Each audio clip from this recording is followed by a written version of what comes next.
You may have noticed that when trying to share a reel with someone on Instagram, the share list shows random accounts instead of your recent or frequently interacted with accounts.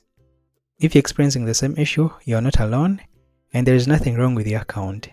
This is currently a bug on Instagram's side, and I'm going to walk you through a workaround that can help fix it. I'll also keep you updated with more tutorials, so be sure to subscribe to the channel.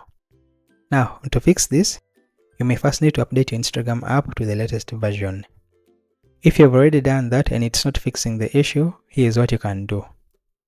You tap the share icon on the reel or post you want to send to someone. When the suggested list appears, at the bottom of it, navigate to and tap the share option. This will open another screen with suggested accounts and apps at the bottom. From there, select Instagram messages, and a list of accounts you frequently interact with should appear. You can then tap send next to any account you'd like to share with, or simply search for a specific account.